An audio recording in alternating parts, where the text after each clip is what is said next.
I welcome you all in my YouTube channel Parihar commerce classes. ये channel हर topic को आसान language में discuss करता है और कोशिश करता है कि इसमें कहीं भी बात हर बच्चे के समझ में आसानी से आ जाए। आज की हमारी वीडियो है हमारे 11th क्लास के चैप्टर नंबर 4 बिजनेस सर्विसेज के बारे में। तो इस चैप्टर को पढ़ने से पहले हमें पहले इसके एग्जाम्पल को समझ लेना चाहिए कि इसका एग्जाम्पल हमें किस चीज़ के बारे में बता रहा है। और क्योंकि जैसे कि मैंने आपको बताया है कि जो एग्जाम्पल होता है वही पूरे चैप्टर की समरी होती है, तो अगर एग्जाम्पल समझ में आ गया तो हमें पता लग जाता है कि हम क्या क्या चीज़ों के बारे में इस चैप्टर में पढ़ने वाले हैं। तो चलिए स्टार्ट करते हैं इस एग्जाम्पल को। ये एग्जाम्पल हमें बताता है कि जैसे कि हम सब जानते हैं कि हम पेट्रोल पंप देखते हैं अपने आसपास, और हम जानते हैं कि जो पेट्रोल पंप है, इस पेट्रोल पंप अगर ये किसी ऐसी जगह पर है जो बहुत ही हाई ऑल्टीट्यूड में है, जैसे बहुत माउंटेन एरिया में है कोई अगर पेट्रोल पंप, तो उस पेट्रोल पंप में जो पेट्रोल है वो कहाँ से आता है। तो इसी चीज़ को यहाँ पे बताया गया है कि वो कैसे वहाँ तक पहुँचता है। सबसे पहले ट्रांसपोर्ट सर्विसेज, यानी कि पेट्रोल डिपो पे पेट्रोल पहुंचाने के लिए, जहाँ पे भी पेट्रोल का डिपो बनाया गया है, तो वहाँ पे पहुंचाने के लिए क्या चाहिए, ट्रांसपोर्टेशन चाहिए, यानी कि गाड़ी जो भी है वो चाहिए। दूसरा इसके अंदर आता है जो दूसरी सर्विसेज है कि अगर पेट्रोल आ गया है हमारे पास गाड़ी से, तो एक साथ तो हम पूरा का पूरा डिपो में नहीं डाल सकते हैं। उसकी भी एक लिमिटेशन होती है, क्वांटिटी होती है, तो उसके लिए हम क्या करते हैं, उसको स्टोर करते हैं कहीं पे। तो ऐसे सर्विस को कहा जाता है वेयर हाउस सर्विसेज, यानी जहाँ पर ज़्यादा स्टॉक होने अगर हमारे पास हो जाता है, तो हम जहाँ पे उसको स्टोर करके रखते हैं उसे बोलते हैं वेयर हाउस सर्विसेज। उसके बाद आता है कि हम हमारे पेट्रोल पंप के पास अगर जो लोग हैं उसके बारे में जानते हैं, तो वो हमें कांटेक्ट करेंगे या खुद आएंगे हमारे पास। या हो सकता है कि हमें किसी और, अगर कोई छोटा पेट्रोल पंप कहीं पर है तो वहाँ उसको पहुँचाना है, या हमें फिर से कांटेक्ट करना है सप्लायर से जो जिसने हमें पेट्रोल पहुँचाया है। तो इन सब के लिए हमें क्या चाहिए, कम्युनिकेशन सर्विसेज चाहिए। फिर कम्युनिकेशन सर्विसेज के बाद आता है हमारा कि अब हमें पता है कि ऐसी जगह पर हमने पेट्रोल पंप ओपन किया है, यहाँ पे कभी भी किसी भी तरह का रिस्क हो सकता है, चाहे वो नेचुरल क्लैमिटी हो, चाहे वो ह्यूमन रिस्क हो। तो उसके लिए हमें क्या करना पड़ेगा, उसको इंश्योर करना पड़ेगा, यानी इंश्योरेंस सर्विसेज। तो इस चैप्टर के अंदर में हम ट्रांसपोर्ट सर्विसेज से लेकर के इंश्योरेंस सर्विसेज तक के बारे में, सभी चीज़ों के बारे में यहाँ पे जानने वाले हैं। और हम देखेंगे कि किस तरीके से जो सर्विसेज होती हैं ये एक बिजनेस को डेवलप करने में किस तरीके से मदद करती हैं। तो पढ़ते हैं इसके आगे। तो हमने देखा कि जो ये एग्जांपल था ये हमें सर्विसेज के बारे में बता रहा है, डिफरेंट टाइप के सर्विसेज के बारे में इसने हमें बताया। तो पढ़ते हैं आगे इसको।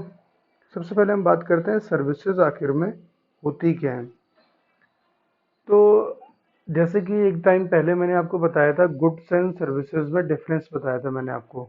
तो मैंने आपको बताया था कि गुड्स और सर्विसेज दोनों ही चीज़ों को खरीदा जाता है, लेकिन एक जो होता है उसको हम देख और छू सकते हैं, यानी कि गुड्स टेंजिबल होते हैं, और एक होता है इंटेंजिबल, यानी कि सर्विसेज जिसको हम देख और छू नहीं सकते हैं, बस हम उसको क्या कर सकते हैं, एक्सपीरियंस कर सकते हैं। तो यही इसका इंट्रोडक्शन है, इसी चीज़ के बारे में इसमें यहाँ पे बताया हुआ है।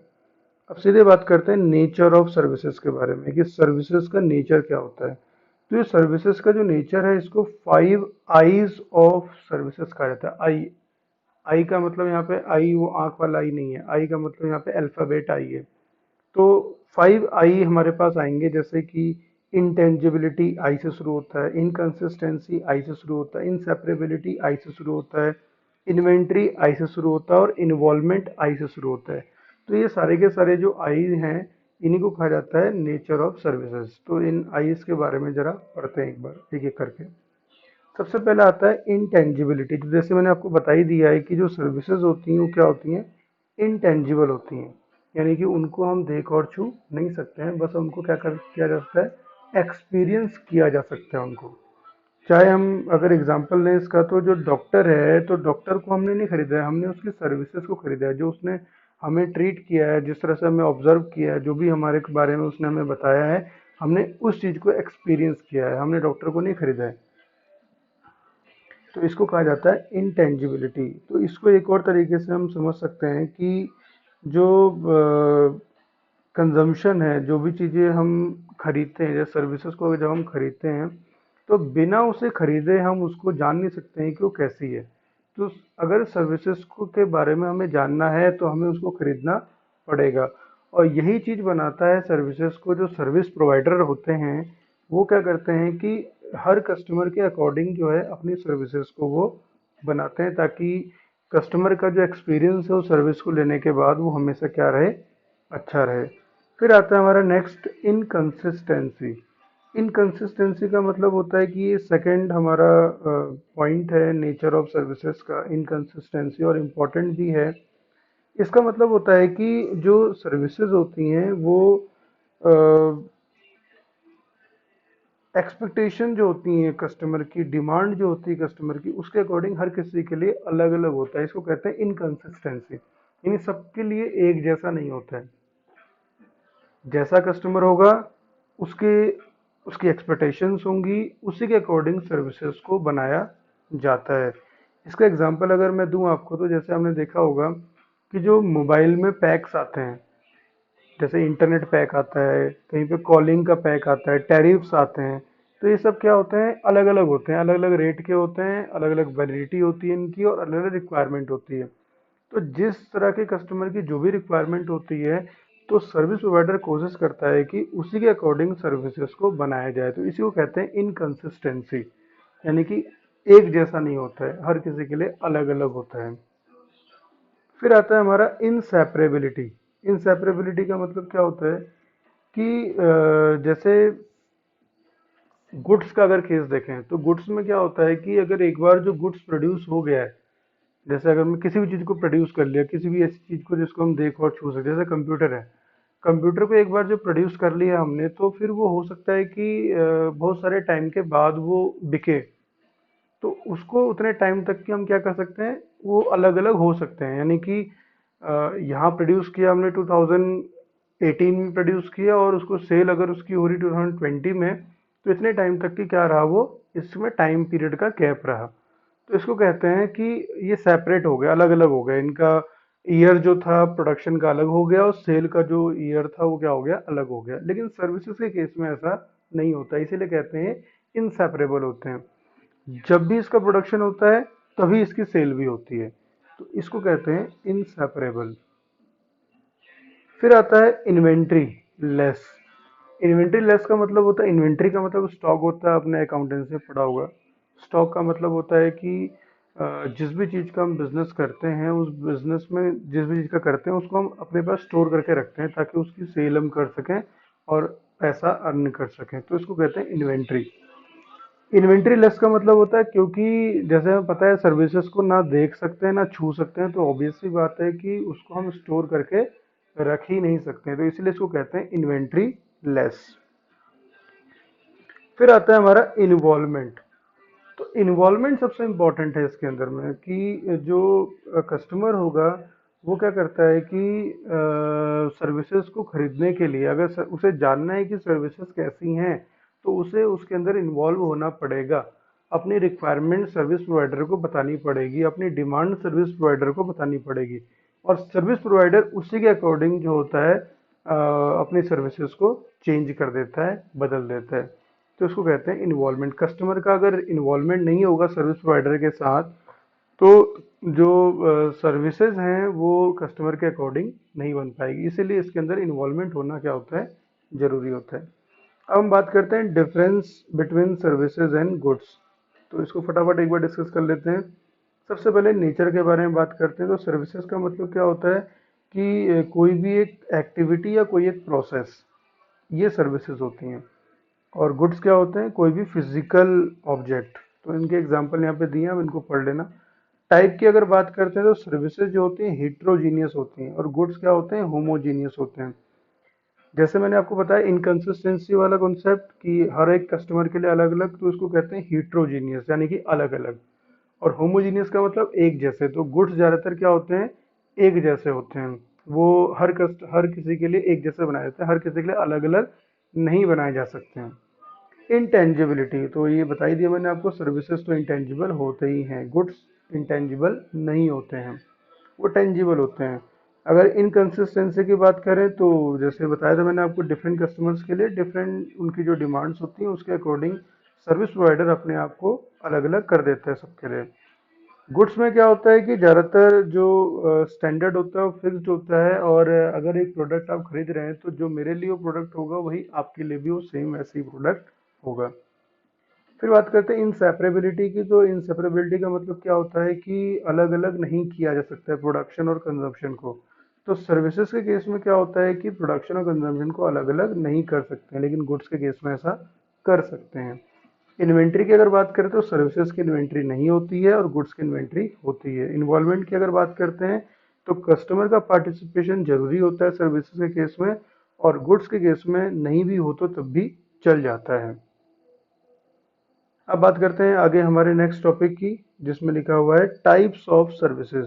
तो कितने टाइप के हमारी सर्विसेज होती हैं। तो सबसे पहला टाइप जो होता है वो होता है बिजनेस सर्विसेज। तो ये जो हमारा चैप्टर है इसके अंदर में हम बिजनेस सर्विसेज के बारे में ही पढ़ने वाले हैं।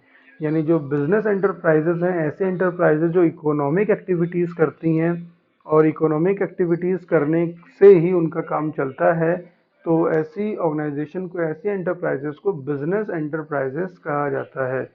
इसके अंदर में banking, insurance, transportation, warehousing, communication, ये सारी सर्विसेज के अंदर में आती हैं।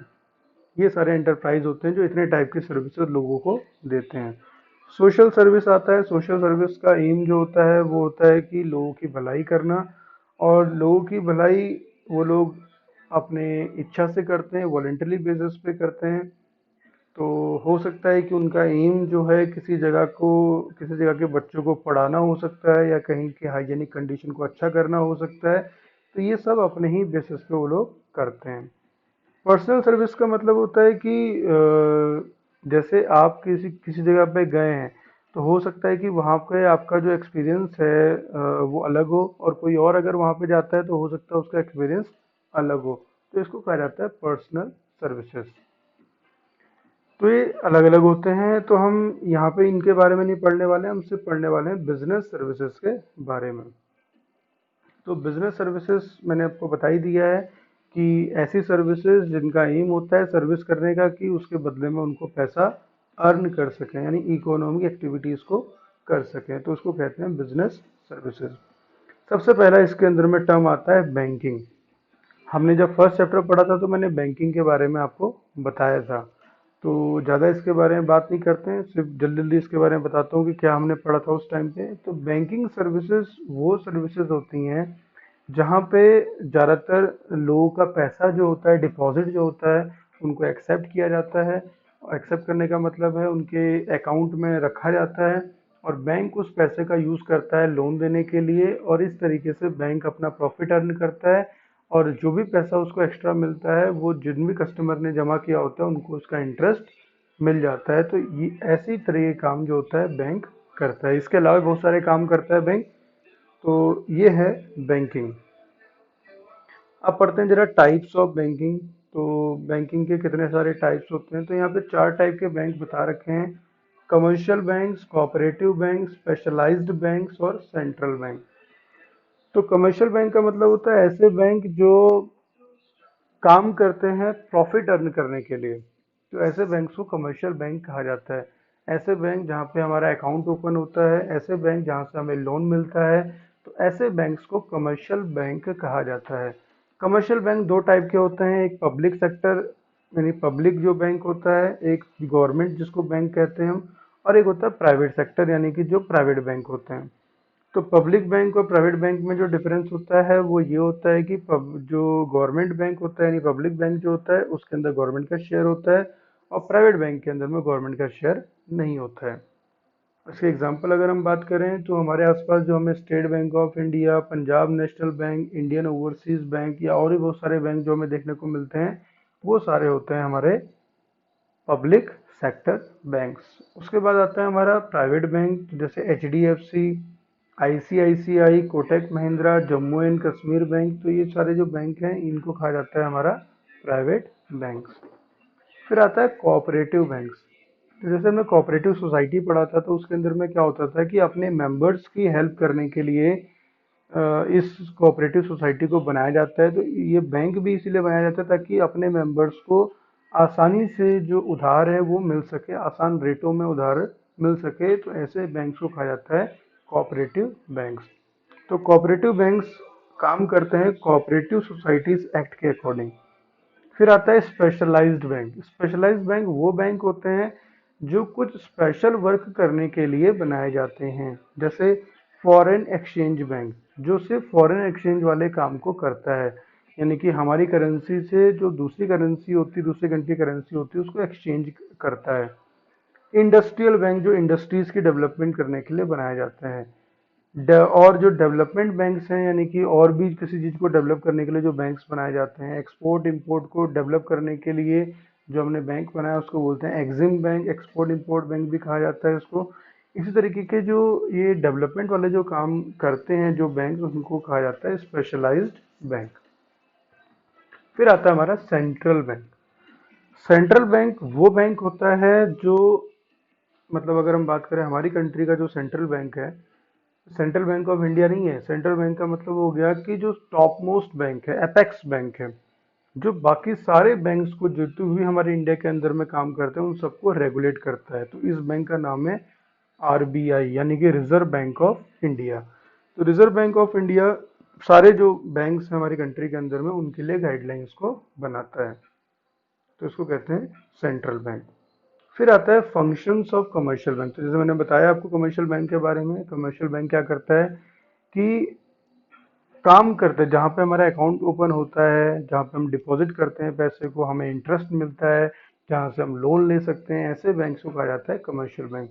तो यहाँ पे हम बात करेंगे फंक्शंस ऑफ कमर्शियल बैंक की। तो एक एक करके हम बात करते हैं। सबसे पहले आता है एक्सेप्टेंस ऑफ डिपॉजिट्स, यानी कि जो भी लोग का पैसा है, लोग की जो सेविंग है, लोग क्या करते हैं बैंक में जाके डिपॉजिट कर देते हैं। तो बैंक क्या करता है, ऐसे डिपॉजिट को एक्सेप्ट करता है, यानी कि उनका अकाउंट नंबर उनको देता है और उनका पैसा वहाँ पे जमा कर लेता है। फिर उस पैसे को एज अ लोन जो है जिन जरूरतमंद लोगों को देता है।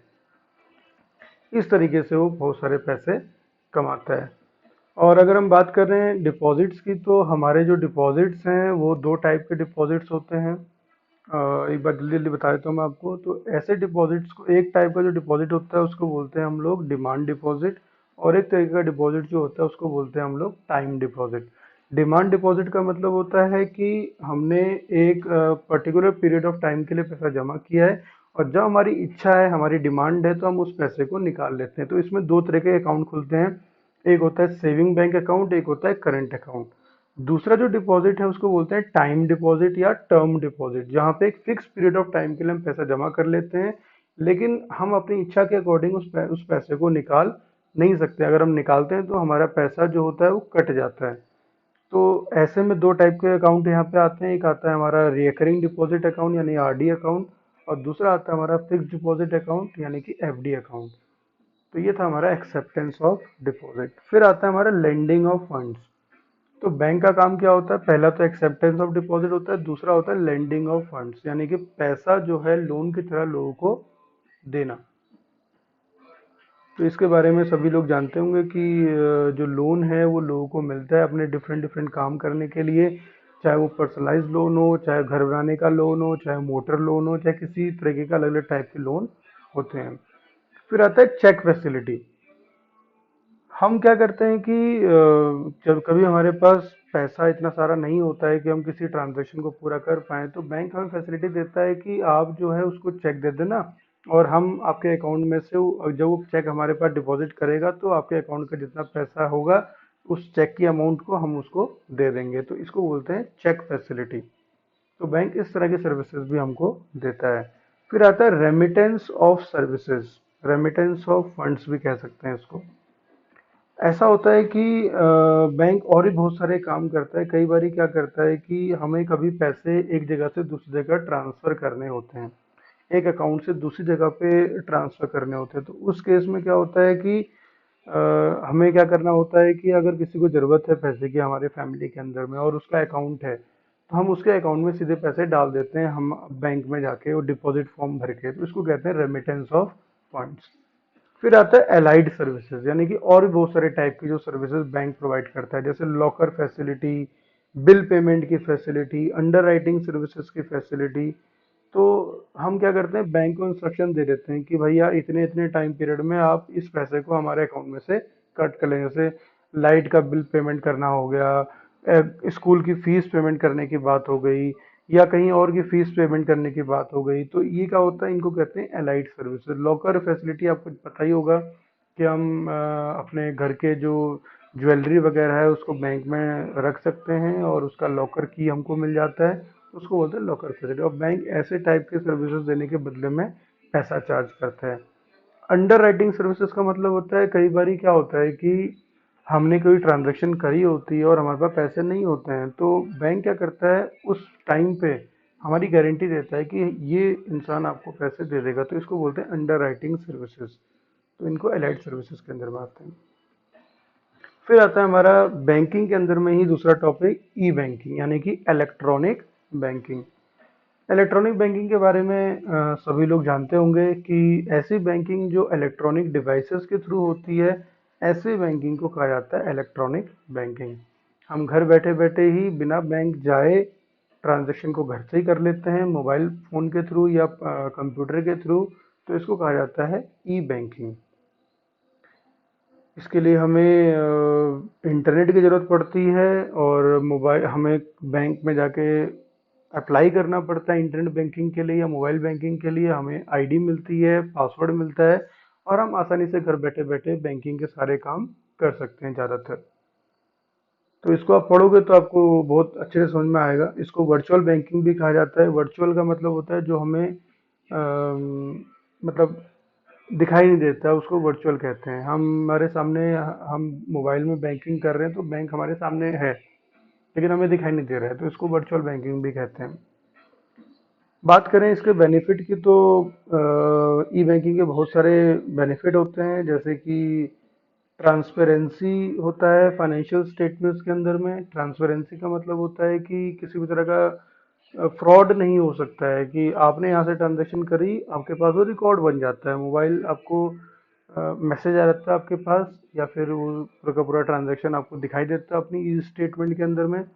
तो इसको कहते हैं कि किसी भी तरह की फ्रॉड होने के चांसेस खत्म हो जाते हैं, ट्रांसपेरेंसी रहती है। 24 आवर 365 डेज जो है इसके अंदर में काम होता है। तो ये बैंक ऐसा बैंक है, ई बैंकिंग, जो कभी भी संडे के दिन भी बंद नहीं होता है, हॉलीडेज जो होते हैं उस दिन भी बंद नहीं होता है। इसके अंदर में कुछ सर्विसेज आती हैं, जैसे एनईएफटी, आरटीजीएस, ईएफटी, ईडीआई या पीओएस। एटीएम के बारे में तो हम सब जानते हैं, तो मैं एक एक करके थोड़ा बता देता हूँ इनके बारे में आपको। सबसे पहले आता है एटीएम। एटीएम तो आपको पता ही होगा। फिर आता है पीओएस, यानी पॉइंट ऑफ सेल। आपने देखा होगा कि हम कभी कोई सामान खरीदने के लिए किसी जगह पे जाते हैं, तो वहाँ पे हमारा कहते हैं कि आपको डेबिट कार्ड से पेमेंट तो नहीं करनी है, तो डेबिट कार्ड से पेमेंट करते हैं तो स्वाइप करते हैं हमारे कार्ड को और हमारे अकाउंट में से पैसे कट जाते हैं। तो इस उस डिवाइस को कहा जाता है पीओएस, यानी पॉइंट ऑफ सेल। फिर आता है इलेक्ट्रॉनिक डेटा इंटरचेंज, यानी ईडीआई। इसके अंदर में क्या होता है कि ये ज़्यादा कोई बहुत ज़्यादा डिफिकल्ट नहीं है। इसके अंदर में क्या होता है कि ये पीओएस की तरह ही होता है। आप कभी कहीं पे जाते हैं, अपने कार्ड को स्वाइप करते हैं या उसके ऊपर रखते हैं और आपका डिजिटली पैसा जो है कट जाता है। फिर आता है electronic bank transfer, EFT, electronic fund transfer भी कहते हैं इसको। यानी कि आपने पैसा जो है इलेक्ट्रॉनिक बेसिस पे एक जगह से दूसरी जगह पे ट्रांसफर कर दिया, एक अकाउंट से दूसरे अकाउंट में ट्रांसफर कर दिया।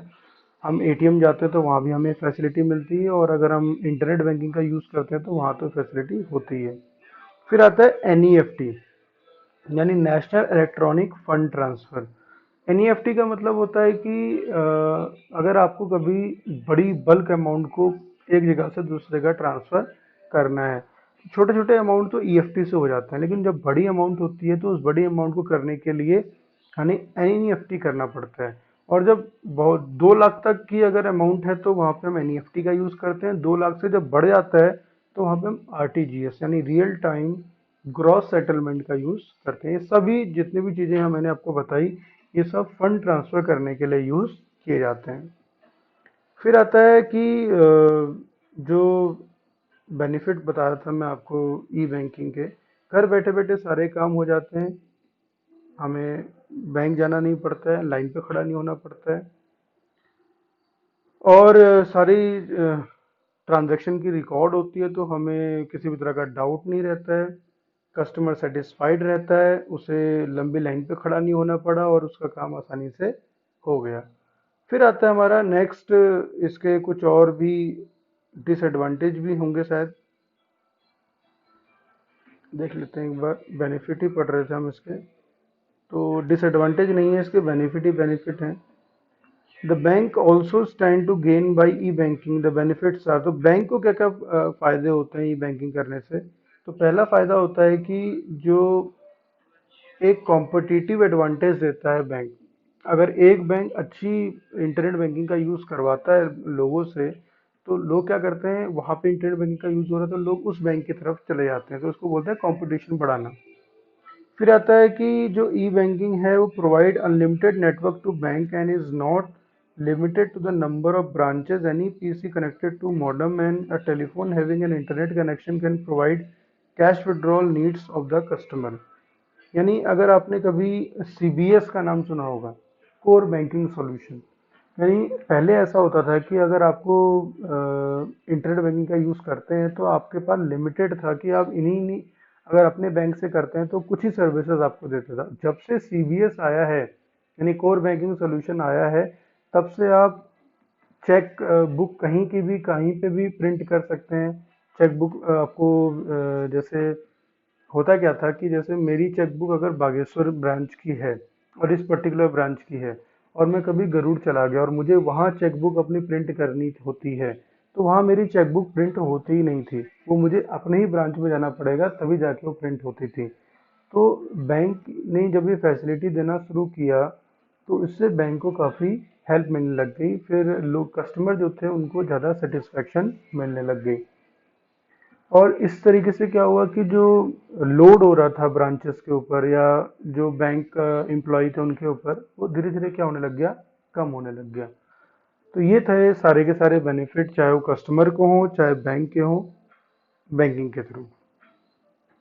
तो यहाँ तक कि हमने इस टॉपिक में पढ़ा, इसके आगे का जो टॉपिक है इंश्योरेंस या और जो बचे हुए टॉपिक्स हैं उनको हम नेक्स्ट वीडियो में पढ़ेंगे।